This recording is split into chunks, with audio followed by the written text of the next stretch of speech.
Welcome our viewers to our health segment on Siloam TV, the arena of revival. Today we are going to talk about depression. Have you ever thought about depression? What is depression? And how do you get depressed? Today we want to unravel the mystery behind depression. With us is our counselor, Dennis, who's going to talk to us. We have hosted him before. Today he's going to talk about depression. I'm going to invite him to greet us. Tusalimie Dennis. Thank you so much. Let me say hi to our viewers. Yes. My name is Dennis Kidinji. I'm a mental health advocate. I'm an addiction counselor also. And this is the job that I love doing. Yes. And helping people who are struggling emotionally, or also dealing with all sort of addiction. Yes. This is our job, and I hope we are going to learn. We welcome you to this. Pay attention so that you are going to get something. We are willing to teach you. We are also willing to learn from you. Karibu sana. I would like to start you off with this question. What is depression? Depression is another term that is very common. Yes. People are just mentioning it randomly. Sometimes you're stressed, you're depressed, you know. I can see that depression is a state of extreme sadness. Oh. Extreme sadness that supersedes the normal stressful situation. And it usually comes along with a lot of emotional and also physical pain and disturbances, you know. So when you see extreme sadness, you know, it means that it has superseded the normal stressful situations that we do usually think of. Yes. And for our viewers to really understand better, there is this normal situation that we encounter in our lives. Normal pressure, normal stress. Sometimes you might get promoted at work, you know, you're feeling stressed, this is my new role. Sometimes you might also be demoted or sacked, you feel a little bit stressed, you know, the day how it's going to be. Maybe it's your wedding, you are looking at the weather, you are like, what is going to happen today? You feel a little bit disturbed and stressed. But now, there are our normal ways of dealing with stress. Sometimes you might be, you know, someone is stressed, they are feeling a little bit of pressure, they can have some music, they feel better. Someone else will take a walk, they feel better. Someone else will have their best meal, they feel better. But now when we talk about depression, this is something that has developed beyond stress. You have used your self-coping mechanisms. They are not working. They are not working. You have tried to listen to your music, you have tried to watch your favorite movie, you have tried to go for out and everything else that you know makes you feel better. Yeah. It's not working. Not working. Still, you are feeling so much overwhelmed in your brain. You are feeling so much overwhelmed bodily, spiritually. You are feeling overburdened. It's like you are not making a step forward. You are trying, but there is no solution that is coming to you. Now, to that level, you develop a condition called depression. Now it has developed to that level. It has now become a disease. Meaning this person, you will require more than just counseling. You have to undergo some treatment and some therapy to just get assistance. And surprisingly, actually, it has been established that, for example, in Kenya, we are number 9, the most depressed country in the world. Kenya? In Kenya. Number 9, we are top 10. Statistically, we are number 9. In the world, in East Africa? In the world. I get it. And imagine in Africa, we are number 4, the most depressed country in Africa. And the statistics really are very worrying. And the World Health Organization actually established that 1 out of 4 people will develop a mental problem in their lifetime without really ruling out depression. Meaning that you can try to look at that number, and it's the same wing that actually established that we are losing 800,000 people per year to suicide. That's almost a million. 800,000. 800,000 people to suicide, almost a million. And it established that out of 1 successful case of suicide, there are 30 attempts. So meaning, out of 800,000 Yes. successful cases of suicide. Yes. Out of one case, there are 30 attempts of suicide. They have tried to die of suicide, but it has not been successful. Yani amejaribu mara 30 times. No, I mean like out of like, let's say for example, there is one successful case of suicide. Suicide, yes. It means there are more other cases of people who have tried or attempted to die of suicide out of one successful case. There are so many other people who have tried, even if they have not succeeded. Only that this case has succeeded. So statistically, we can be able to do that. When we do the calculation, you come to realize that 800,000 people who have died of suicide per year times the 30 attempted cases. When you multiply, you get like 24 million people per year attempt suicide. Wow. You know? So there is that direct correlation between depression and suicide. So it's trying to tell us the kind of picture that we are really at and the situation that we are really at, and I think is a topic that I need to applaud you and tell you are doing a good job to really try to make sure that we sensitize the people and create awareness for them to understand what is this depression and the magnitude of this depression to us, our loved one, the society, and also the nation. Number 4. Kwani the way Kenyans look like we are happy people. Actually, we should not be surprised because as much as we are looking like we are happy people, we are. It's an open book in Kenya.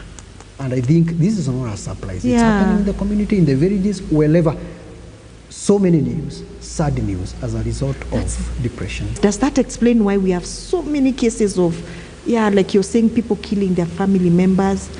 Others, suicidal cases in schools. You are with someone today, kesho amejiua.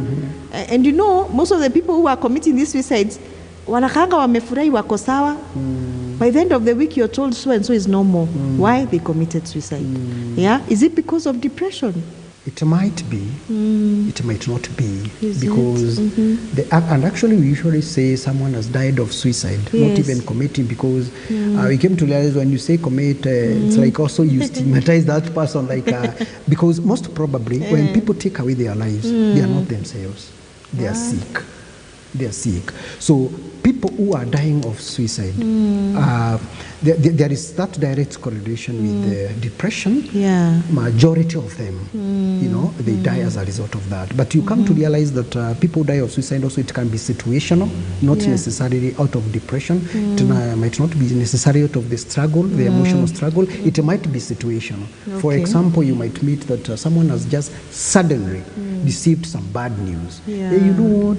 Your entire house has burned down. Hey, you have lost your loved one. That thing, someone might act impulsively and maybe take away their life. We might not say they were depressed. That was situational. So, but in the so many cases of depression and suicide, there is a lot of direct link because to one of the signs and symptoms of depression is suicidal ideation. So there is a direct link. And also it can come as a result of also drug and substance abuse that we discussed the other time, because it can also induce depression. Let me ask you, what are the signs? What are the signs and symptoms of depression? Actually, that's another thing that is very important to look at, because how can you really tell that a person is suffering from depression or yourself, you have developed these signs and symptoms of depression? Number one, one of the most common one is the way we started with the definition of depression is extreme sadness. Sometimes you experience this kind of sadness that doesn't even go away with, it doesn't matter what is just happening around you, whether it be good news or something good that has happened to you, you just feel you are extremely sad.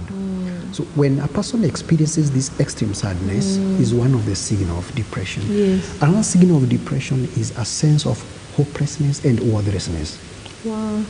Sometimes a person starts feeling, you know what, I think I'm worthless. I don't have anything really that I can hold on that gives me hope for a new life. Yes. So hopelessness and worthlessness Yes. is another key. And most of the time, we might hear people also verbalize these. Yes. Sometimes you might hear someone say, you know what, hey, you know, I think my life is worthless. I'm feeling hopeless. These are some of the statements that we might be getting on a daily basis. But at the end of the day, we might treat it as if these are just normal situations. These are just normal phrases that a person who is having a bad day is just sharing. But another thing is also the suicidal ideation. yes. This person might be feeling suicidal. Yeah. You feel like you need to take away your life. You start thinking about it, contemplating about it. Others might even attempt to take away their life. And also, sadly, you might also get to hear this person depressed talk about it. Telling you, you know what, I think I have no reason to live. I think I'm done. I think I've done what I ought to have done in this life, and I think I just need to take away my life. I just need to die. This pain is too much. You know, those are some of the things that people verbalize when they have depression. And whenever that happens, we need to take that statement with a lot of care, with a lot of concern. We should not just take that statement just like any other statement. You also come to realize when a person is suffering from depression, they will have this extreme irritability and anger issues. Just something little. It sets you off. Set them off, can provoke you, might be even normal greetings, might be someone has just forgotten, they have maybe served you tea, they have forgotten to hand over some sugar to you. That can become an issue, can be destructive, they can maybe hold even the thermal flask, they can break the screen, they can raise a lot of trouble with us home, just because of something little that maybe would have been handled better if this person earns some emotional stability.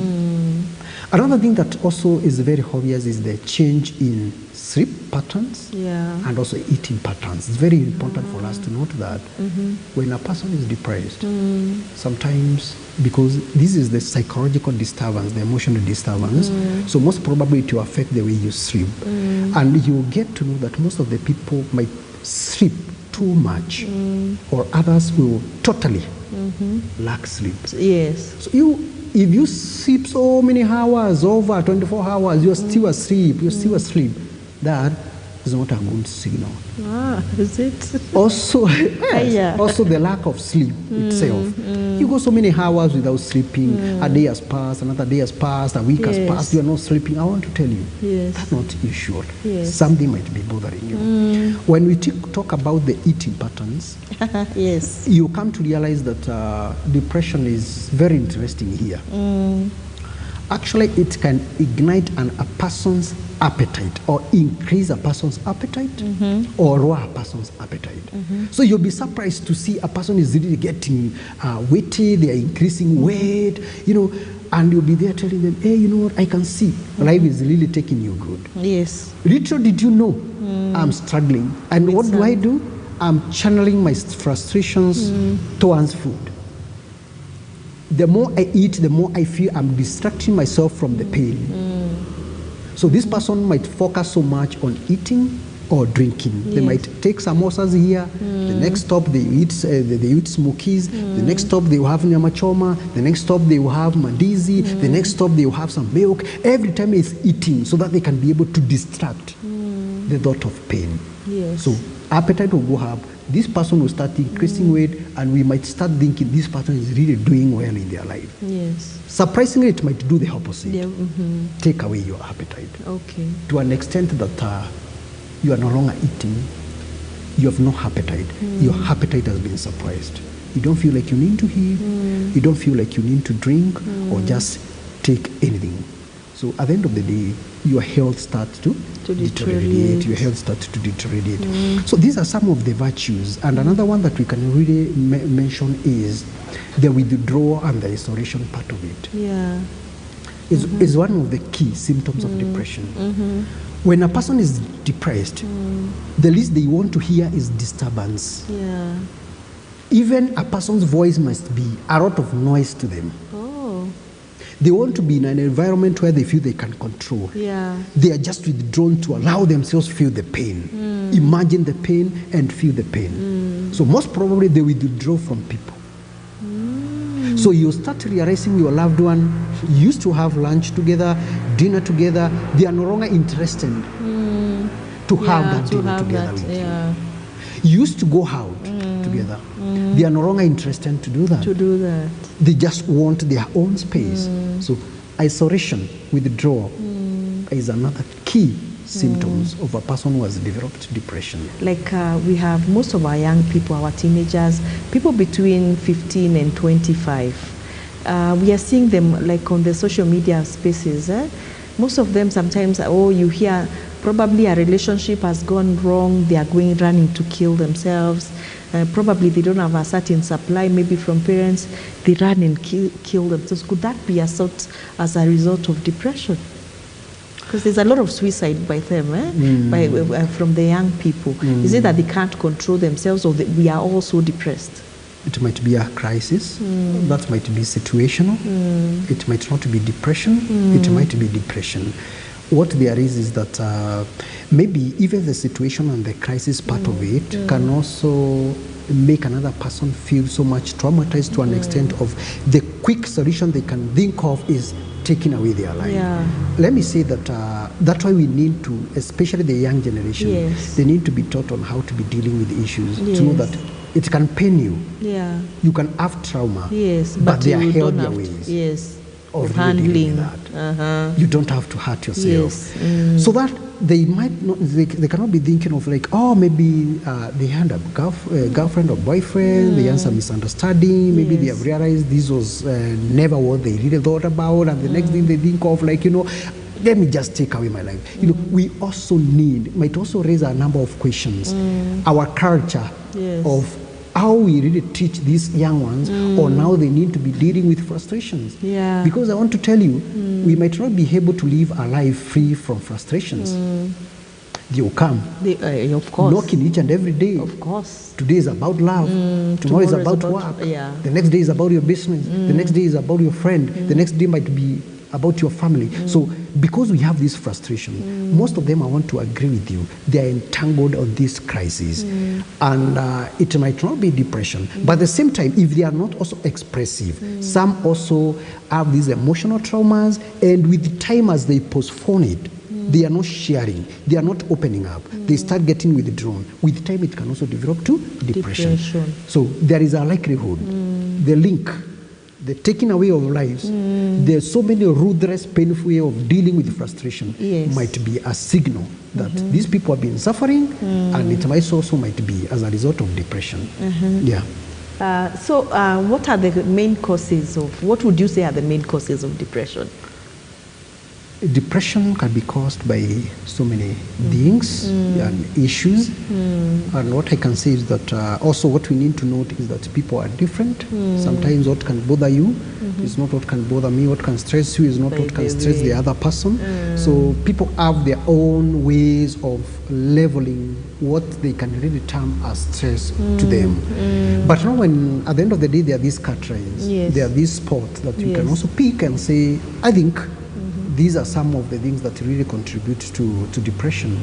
And some of them are, for example, some unresolved childhood traumas. That can be one.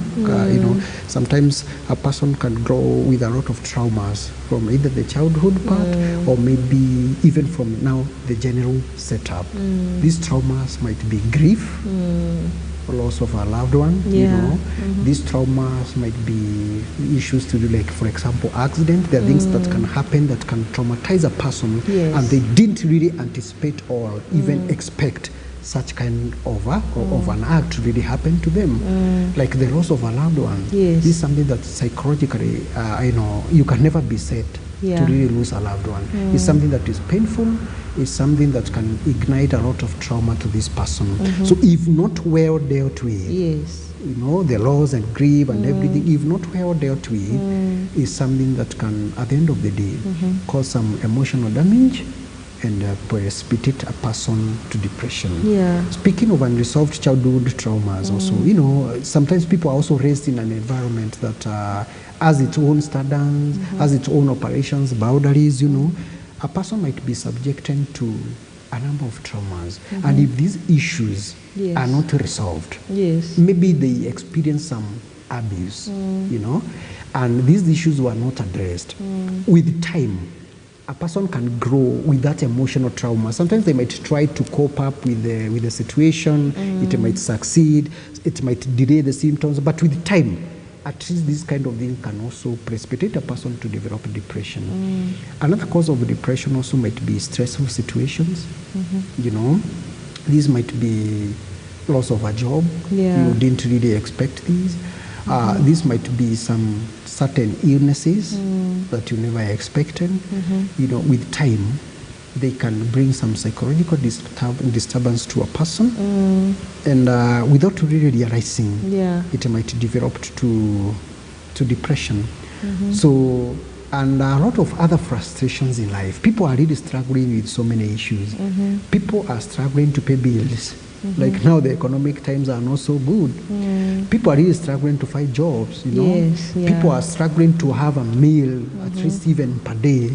People are struggling, you know, with so many issues. Marital issues, relationship issues, you know. These kind of issues can, at the end of the day, if they are not addressed, they can develop to depression. And as we said, because depression is a disease, at the end of the day, now it will require special attention. So we have so many issues. We have so many things that can really cause depression, that can cause stressful situation. You just name them. All these issues, if not really well sorted, they can really make a person really sink to depression. And who are more prone to depression? Is it women or men? That statistics is, you know, it's a bit debatable. Yes. Men were more prone to depression compared to women. Really? I'm telling you. And because there was this logic of at least women can share more. Men are so we much talk withdrawn. More. Withdrawn with the information and everything else that is happening. But I want to tell you, at the end of the day, depression knows no gender limit. Boy. But when we speak about the vulnerability, by the way, currently I've heard people really note some things. Actually, women are now becoming more prone to depression. And the funny thing is about what is really happening around us in the community, in our society. You come to realize that there are so many single mothers. There are so many, especially the issues to deal with addiction, by the way. Addiction has affected men more than women. So meaning that, for example, if addiction has affected men more than women, it means if I'm addicted to maybe alcohol and other drugs, I'm not present in the family. I'm not there to take care of my family. So who is going to bear the burden? The woman. The woman, the wife. So you come to realize that dependent on the current situation, you come to realize that women now are also becoming more exposed to depressive cases and depression. What about children? What about kids? Do kids get depressed? Would they get depressed? I'm telling you, they can. Really? I'm telling you, because as we said, depression knows no limit, knows no gender. What can affect that young child? Maybe to them, a teacher, for example, shouting at them, a parent shouting at them, to them, that is good enough to make them feel traumatized to an extent of feeling, you know what, I think I'm worthless, I think I'm not just like any other normal kid. I think, you know, they'll start to get emotionally disturbed. And without realizing that, it's developed to depression. So I want to tell you that for sure, kids can also be disturbed. Because what affects the adult, you know, as an adult, there are some issues that affect the children, and to you might not really understand that. Maybe to kids, you know, like even hugging them, checking on them, rewarding them after they have done well, these simple things, for you as an adult, you view like they are just an issue. There might be very critical issues to children, issues that really matter to them, and if nothing is done, And that's why also adults and parents need to pay attention to their children. When you see that kid walk out of that house, banging that door, don't just leave it at that. They are trying to express themselves. The frustration. You can a very young kid. They feel frustrated, you see them cry, and then they storm out of the house, maybe bang that door, and to you are like, you shout or even continue just laying in your bed or in the sofa set. I want to tell you, go extra mile. Yes. Try to talk to them, because we have also seen cases of suicide increase at an alarming rate to children. Previously, we just lost another one, I think 6 years, that really took away his life. How old? 6 years, because he felt that the dad was punishing him too much. It's like he's not really understanding him. This child ended up really taking away his life. So there are so many cases of suicide to the young ones. They are also hurting. Yes. And we need to pay attention. Like now on our previous discussion that we had, especially on how addiction becomes a family disease, we looked at the fact that, these issues can also trickle down to children. Sometimes they might be growing in a very toxic environment. Yes. They don't understand why mom and dad are fighting. They don't understand why dad slapped mom.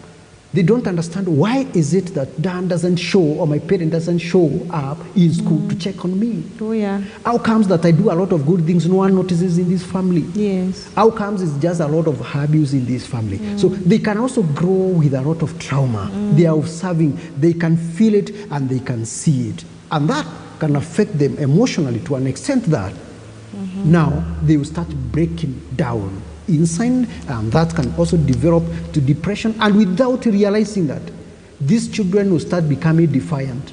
Yeah. They will start showing some unruly behaviors. Yes. And you start labeling them as criminals. You start labeling them as ignorant. Maybe they are suffering. Let our loved one, let parents create a very healthy environment to their children, so that they can be able to open about what they feel, so that you also as a parent might be able to notice some of the changes. Yes. Because nowadays, especially the technology has taken over. You meet so many young couples, they're so much hooked up on internet. People have Wi-Fi's there at home. You didn't spend time with your kids. You have come in the evening. You're on your laptop. Kids are there watching their cartoons. Your hubby is also on the other side. No one really is there to pay attention to the kids and ask them, come on, how was your day today? Maybe they were bullied. Oh yes, they and feel no the one world to doesn't tell. care. Yeah. So it's true. To answer your question, that children can also develop depression, and depression knows no age, knows no limit, knows no gender. Only that what can differ or vary is with age, you meet certain unique challenges. Okay? Yeah. Maybe an age group between 20 to 30 might be having certain challenges. 30 to 40, maybe 30 to 50, 50 to 60, 16 to 18, 14 maybe, there are those clusters that we can't overlook. Today we are learning so much that should be in our minds, so that we are able to carry ourselves. I want us to go on a short break, and before we go, I want to be left reading your views about our program, what you'd like us to improve, what you'd like us to talk about. There's a number on your screen. Kindly leave us a comment on the same. When we come back, we want to hear about the treatment for depression. Thank you.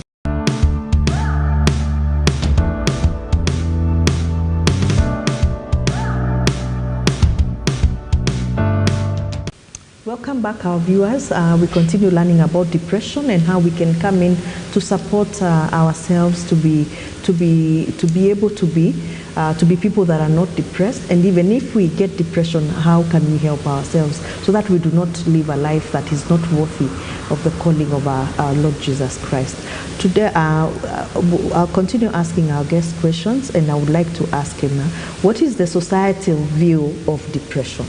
At least people now can get to understand what is depression. Yes. But there are so many people out there who don't understand what is depression. So most of the societies sometimes end up stigmatizing people who are suffering from depression. Yes. Because at the end of the day, no one really understands. Most of the people don't understand why this person just has to sleep just the whole day, and also the following day they are sleeping. They can't understand, why is he not eating? Is this ignorance? They can't understand. This person is not taking shower. I think this is recklessness, because one of the signs of depression also is poor hygiene. It becomes hard for a person who is undergoing depression to even take care of themselves. Doing oral care is a problem.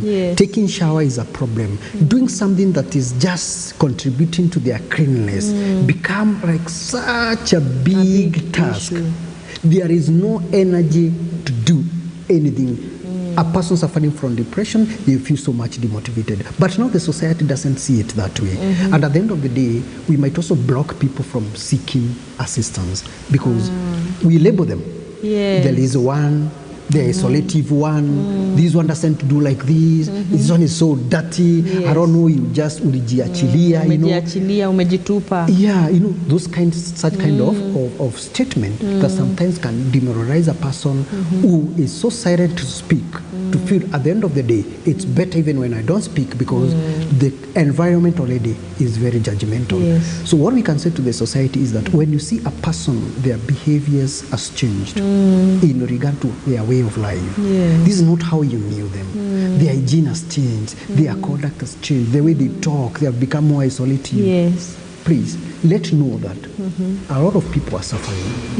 Let approach this with a little bit of care and concern, so that we can be able to help them.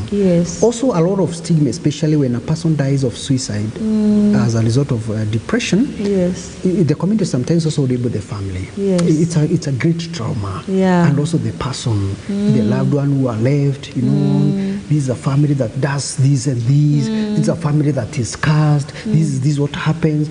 People fail to understand. Depression is a disease that can hit any person. Can hit you, can hit me. And when it does happens to me or happens to you, you need assistance. You need people who care about you. You need people to hold you up and to just overcome that. So let us not stigmatize people who really are asking for help and people who are struggling. And we can stop stigma if such kind of awareness programs become more intense. We create awareness to the people for them to know, hey, our people, this is existing, this is happening, and this is what you can do. Do you think there is a relation? Is there any link between depression and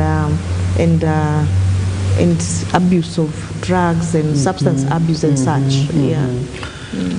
Let me say that question is very valid. Because either way can contribute to another. When a person is depressed, they might resort to drug and substance abuse to seek solace, to seek some mild or temporal relief. So without realizing, because they are feeling stressed, they are feeling depressed, maybe they have no one to talk to, this person might feel, can I just go and take a bottle of beer, maybe to calm myself down? Can I just smoke some cigarette? Can I try some marijuana? I hear people say it does this and this. Can I try some cocaine, Can I try some tobacco? So this person was depressed and never used drugs. But at the end of the day, they might be lured to really using these drugs. Interestingly, drugs themselves also can induce depression. Yes. A person who, for example, abuses alcohol, sometimes you might find that people who have also maybe taken away their lives, you wonder, this person, we are just happy, we are just jovial the other day, what was happening? He went to buy, he drank, then he threw themselves off the cliff, maybe they hanged themselves, and they're like, what really happens is because you come to note, even from the experience of people who have passed through these, most of the time when they heavily abuse these drugs, they also start experiencing symptoms of depression. They have drug-induced depression, and most of them take away their life in that state. So there is a direct link between drug abuse and depression. Either way can complicate issues. Like a person who, and it can also happen at the same time. I might be hooked up in drug abuse and at the same time develop depression on the way. So I might have that. We call it comorbid disorder. This person is suffering from drug abuse or addiction. At the same time, they have developed a mental disorder, specifically the one we are discussing today, depression. So there is great correlation between the two. No. So how can we then determine if a certain illness, let's say now I'm suffering maybe from a chronic illness or something, can it cause depression? And also the flip side, can also depression cause an illness?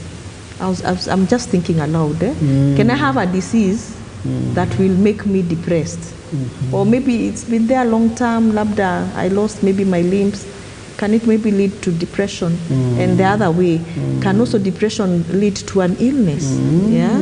I like your creativity in your question because you are trying to look at it deeper. And what I can agree with, I want to shine light on that. We said that number one, chronic illnesses or sudden chronic illnesses that are life-threatening can reduce depression. But how? It's a process. Sometimes someone might be in denial, like, now will I have to put up with this for this particular period of time? Maybe, why me? Why did this happen? So if a person doesn't overcome denial and embrace acceptance, like, oh, this is what is happening, I think this is how I'm going to deal it, and of course have my own happy life. If that one doesn't happen, with time, with that emotional drain, with that isolative mind, at the end of the day, it will go beyond the stress, it will go beyond the emotional nagging to now a depression. Sometimes unconsciously. Someone might not be knowing that they are really developing that. Sometimes a person might be, I lost my limb to accident. This was into my will. So the moment always they walk, they remember this. But when the acceptance is there, maybe through counseling therapies, talk therapies, maybe the people around you can also help you really see it in another way.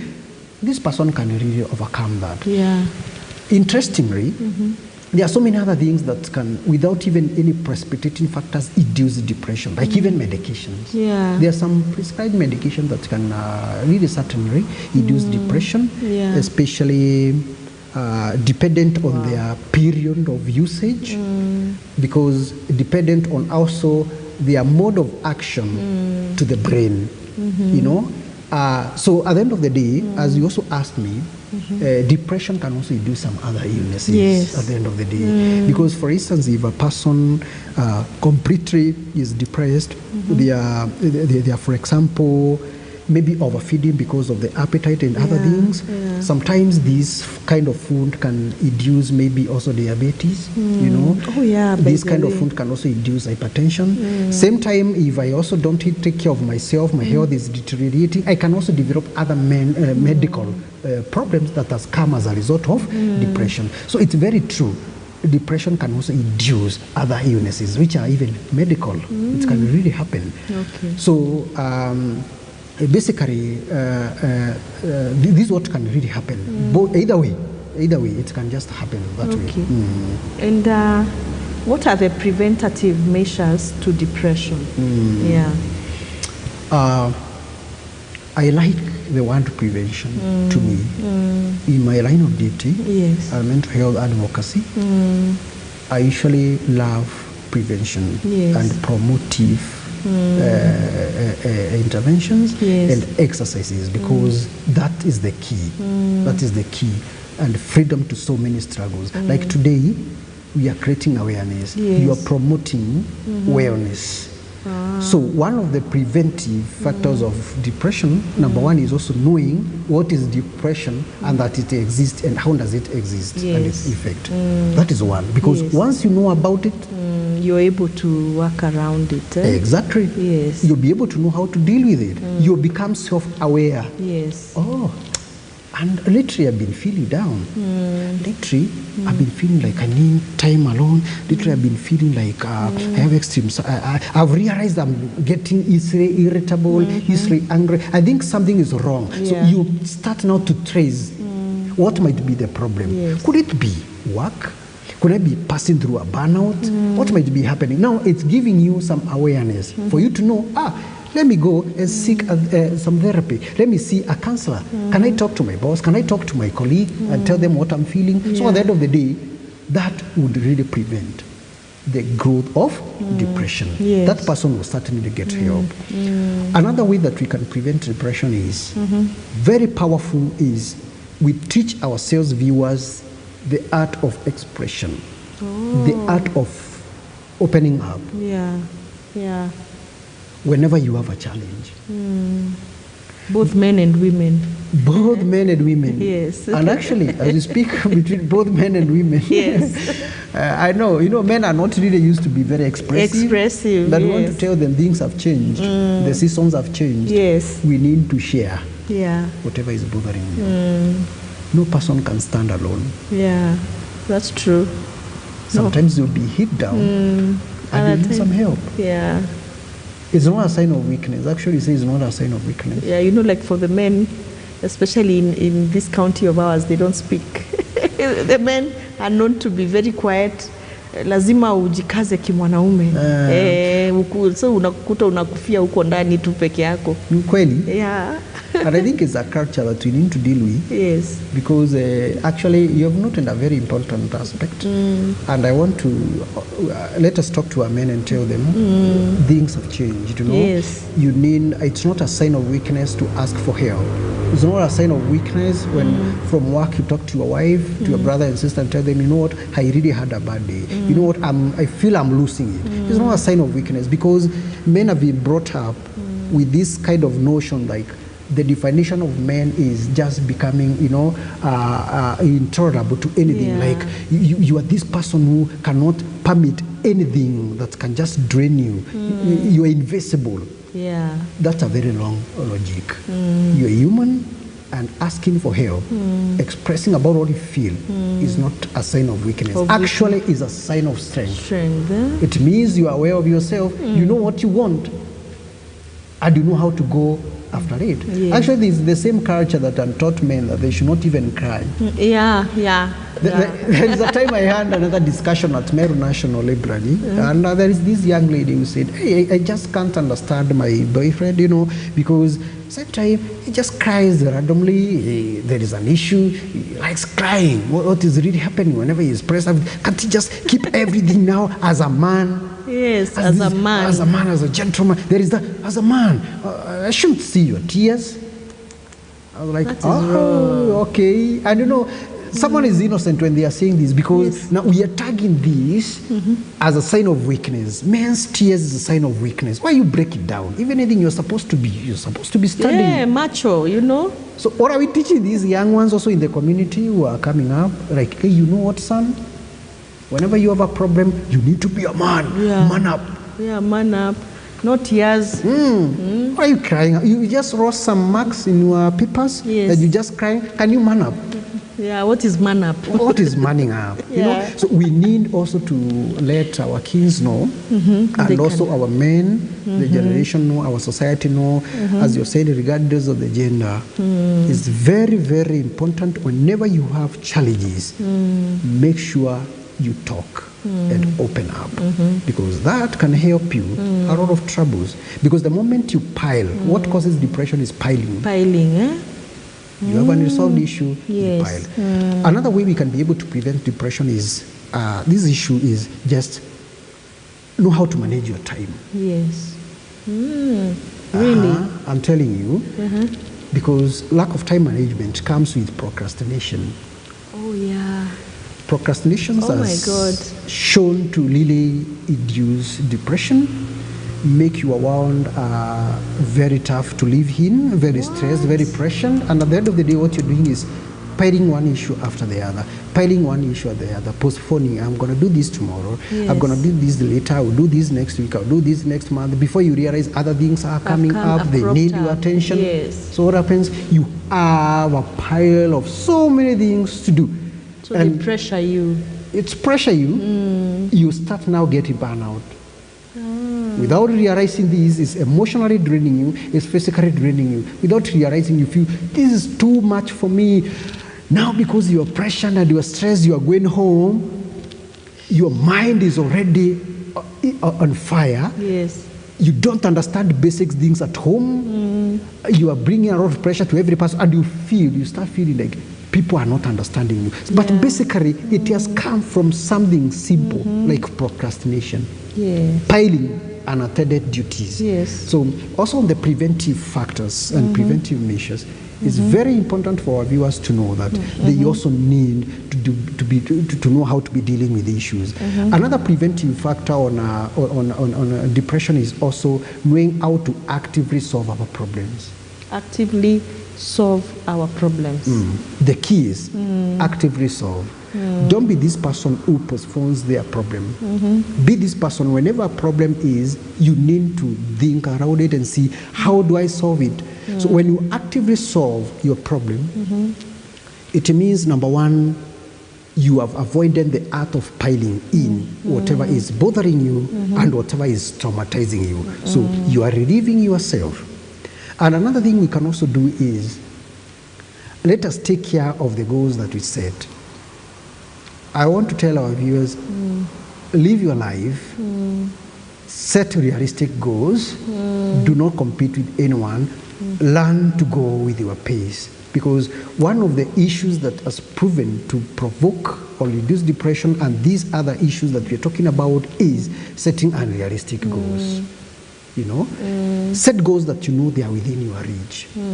Set goals that you know these are not going to affect your pace. Move with your pace without comparison. The moment you compare yourself with other people, you set unrealistic goals that you know this is far and beyond my reach. Okay, I can get there, but within the span, this is far and my reach.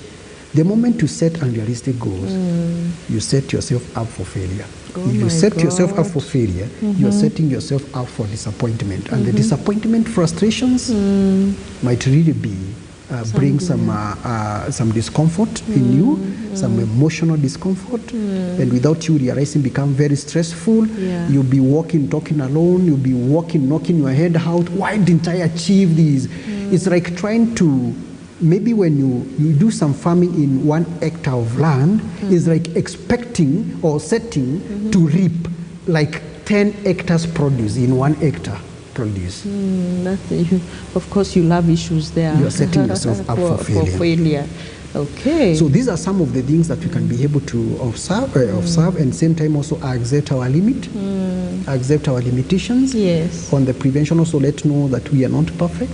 If we are perfect, then we would not be human. We are imperfect because we are human. Yes. So accept your limitations. Yes. Accept that you can make mistakes. Sometimes you can fail, sometimes you can succeed in what you are doing.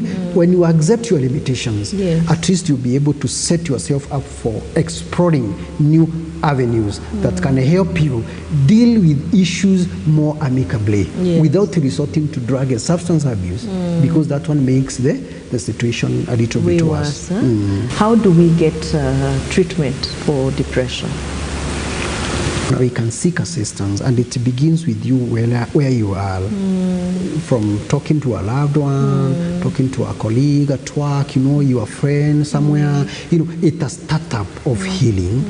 But now what I want our viewers to understand is when a person has developed depression, it will take more than just the medical treatment. Yes. It takes also counseling, a lot of therapies for you so that you can be able to know which are your triggers, which are limitations, and what can you really do to better yourself. Yes. But now same time also they need to know counseling only will not help. Yeah. Giving advice cannot help. Telling this person, hey, why don't you just let go what is disturbing you and just live a normal life, Most of the time that one doesn't work. When depression has developed, it means this person is bound to have some medical treatment, meaning that they will need some medicine to really help the mood stabilization. They will need some counseling. So in that instance, a person can also revisit a rehabilitation center, at least to seek treatment and guidance. Yes. Because it's a condition that even a person can be admitted. Maybe in a wellness center, in a rehabilitation center, for them to have peace and concentrate on their treatment.